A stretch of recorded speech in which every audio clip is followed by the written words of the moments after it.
So one of the things that I think is difficult for people when they think about welcoming immigrants and refugees is that we have a lot of ideas that we hear about how immigrants impact the economy. And I think that a lot of those ideas can feel scary for people and that they are actually rooted in mythologies or a lack of facts. So one of the things that I've started to do when I go to churches to talk about this issue is to make sure that we can all just sort of start with the same set of facts, especially when it comes to how immigrants impact the economy. Study after study shows us that the net impact of immigration is very positive overall for the economy.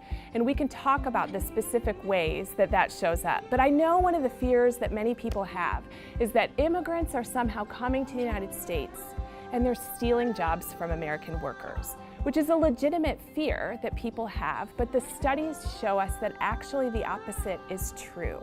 When an immigrant comes and fills a role in the economy, when they're doing work here, they're creating more jobs that are filled by American workers. This is true whether we're talking about sectors of the economy that are filled with people with lots of education, highly technical jobs.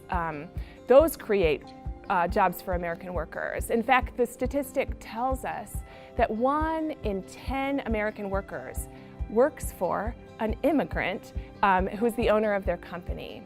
Immigrants are more likely than American-born people to create jobs, to start entrepreneurial projects, or to start companies. And so 40% of the Fortune 500 companies were started by immigrants or the son or daughter of an immigrant. So we know that immigrants are creating jobs, especially when we're thinking about those like high-tech, big-time companies. But even if we were talking about some of the lower skilled jobs or the jobs that people do who don't have a lot of education, even those parts of the economy show us that immigrants are a net benefit. Immigrants come to this country and do work that needs to be done. They don't, on the whole, displace U.S. workers. And when I talk to people who own farms, for example, or people who own factories that process meat, for example, they have a hard time filling those jobs. Those people tend to be advocates for immigration reform because they want to bring more immigrants legally to be able to work in those sectors. They want immigration reform because they know that the statistic is 70% of immigrant farm workers are undocumented in the United States. That's not because they don't want papers.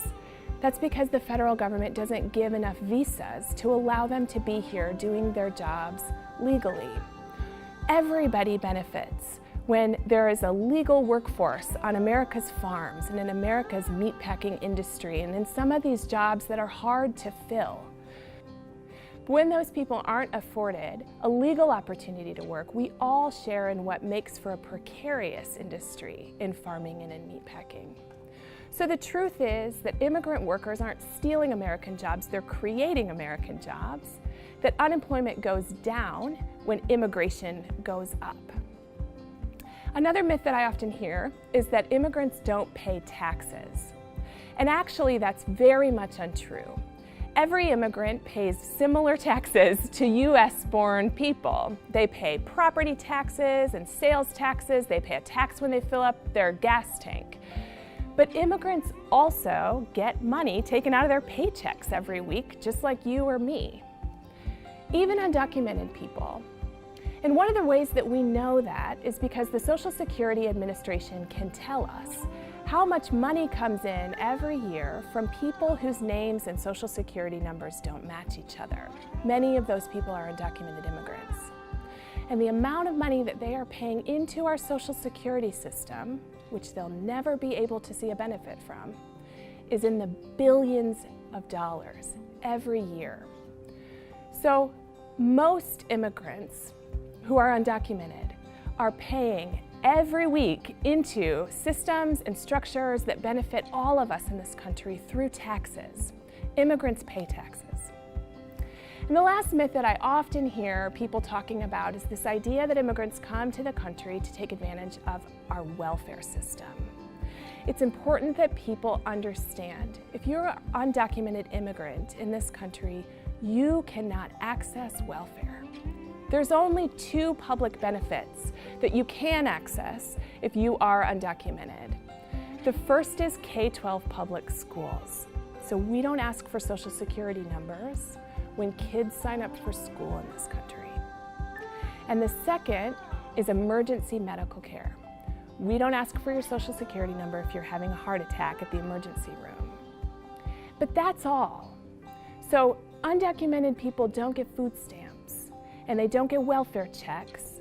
And I think that this has created a lot of fear, the myth that they are able to take from the social safety net.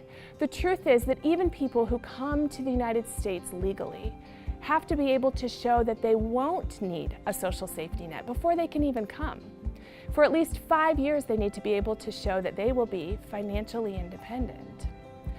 And even when an immigrant who has come legally is able to, after that 5 years, access those benefits, they're far less likely than somebody who was born in the United States to do so. So immigrants are much less likely to be taking advantage of a social safety net that they are helping to promote through their tax dollars. The truth is that immigrants are a blessing to our economy. They are not a burden to us. So people who are interested in strengthening and helping our economy should be interested in improving our immigration system. The Refugee and Immigration Collaborative, connecting global neighbors. This collaborative was brought together with support from Calvin College, the Calvin Alumni Association, and the Center for Christian Scholarship.